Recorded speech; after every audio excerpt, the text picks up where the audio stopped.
Bonjour. La revue de presse de Arnaud de ce matin débute avec Le Jour. En grande une de ce quotidien, Abakar Ahmad nous dit comment on triche aux élections. En page 5, les potentiels candidats aux élections prochaines peuvent trouver le mode d'emploi élaboré par l'ancien gouverneur dans un ouvrage qu'il vient de publier pour procéder à une fraude électorale. Avec plus de 3 décennies d'expérience de terrain, l'auteur de Fraude électorale, stratégie d'une victoire insipide, nous présente la fraude électorale sous ses différentes facettes. Le Jour nous informe que selon l'auteur, la fraude est à chaque étape du processus électoral.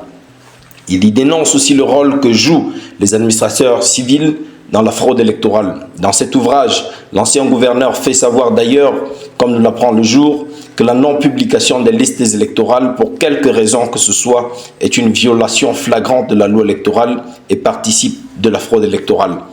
L'ouvrage de 179 pages publié aux éditions du Midi en français et en anglais est, comme nous pouvons le constater dans Le Jour, truffé d'anecdotes sur les fraudes électorales au Cameroun.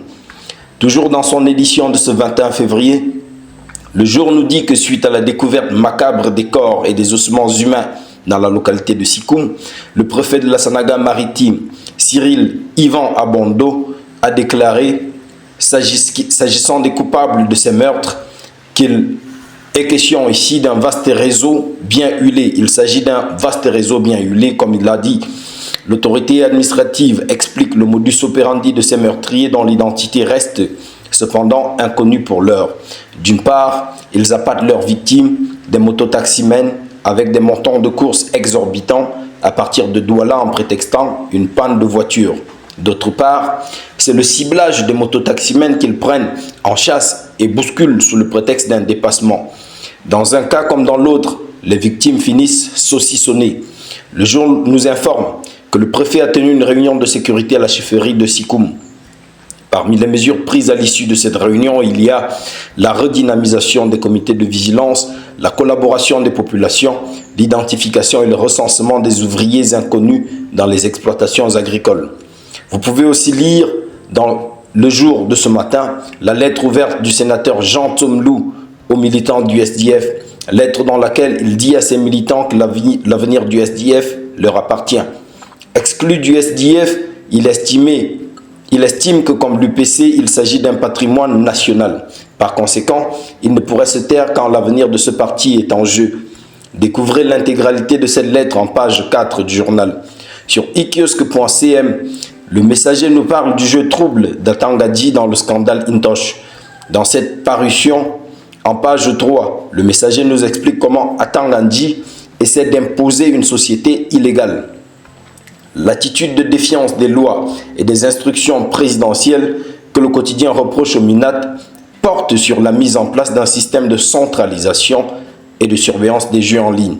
Le secrétaire général à la présidence de la République, Ferdinand Gongo, a clairement fait savoir au MINAT, dans une correspondance datée du 6 février, que ses compétences se limitaient au contrôle des lois et règlements en matière de jeux de hasard.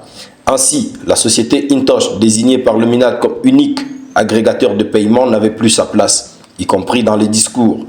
Or, il se trouve que le MINAT tente de l'introduire au forceps dans les opérations de jeux en ligne au Cameroun. Le Messager nous informe que la société Intosh, fondée en 2014 au Sénégal, ne possède pas de récépissé de déclaration préalable délivré par l'Agence de régulation des télécommunications au Cameroun. Pour le quotidien, qui s'interroge de savoir si cette affaire comporte quelques relents politiques et financiers, il est clair qu'il n'en serait pas autrement si Atangadji est prêt à mépriser une ordonnance présidentielle. Le Messager rappelle qu'Intosh est détenu majoritairement par des Français. Le Messager, ce matin, nous parle aussi du péril sur le vivre ensemble à Meilleux-Centre, dans la région du Sud. La journée du 20 février a été marquée par des scènes de guerre tribale dans cette localité. La montée vertigineuse du tribalisme manifesté en violence, selon le Messager, par la découverte macabre du corps du frère aîné de l'artiste Calvino, un meurtre qui s'ajoute à d'autres morts suspectes. Là d'attendre une prompte réaction des autorités en charge des enquêtes, les populations locales ont pris pour cible tous ceux qu'ils considéraient comme des étrangers à la région. Ainsi, les halogènes, comme ils sont appelés, ont fait l'objet de violences, sans compter le pillage de leur commerce. Le journal constate que la fracture communautaire dans la région continue de s'élargir puisqu'il ne s'agit pas d'un cas isolé. Cette situation résulte, selon le messager, d'un sentiment d'injustice et d'une gestion inéquitable des ressources et des opportunités. Le messager appelle à l'urgence d'un dialogue sincère pour calmer la situation avant qu'elle ne vire au drame tribal. N'hésitez pas aussi à lire dans le messager de ce jour les 18 péchés de Marc Brice recensés par la FECAFOOT. Il est notamment reproché aux techniciens belges des griefs comme l'incitation des joueurs à la révolte, le mépris des procédures locales, les retards dans l'envoi des documents officiels, mais surtout son non-respect de la hiérarchie. Tous les péchés reconnus à Marc Brice par la FECAFOOT visent une éviction qui n'a pas encore été entérinée par le ministère des Sports. Ce matin, l'œil du Sahel, le Guibaï Gatama, nous apprend qu'en matière de terrorisme, Boko Haram a fait ses emplettes au Soudan. Comme bien d'autres groupes armés opérant dans le bassin du lac Tchad, c'est au Soudan, pays en proie au conflit, que Boko Haram s'approvisionne en armes et munitions. La Libye constitue une autre source d'approvisionnement en armes pour les groupes terroristes qui peuvent compter ainsi sur l'important arsenal du régime de Kadhafi dispersé dans la nature depuis sa chute en 2011.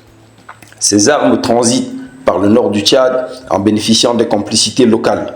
En économie, l'œil du Sahel nous fait savoir que plus de 1800 milliards de francs CFA sont prévus pour la reconstruction de l'extrême nord.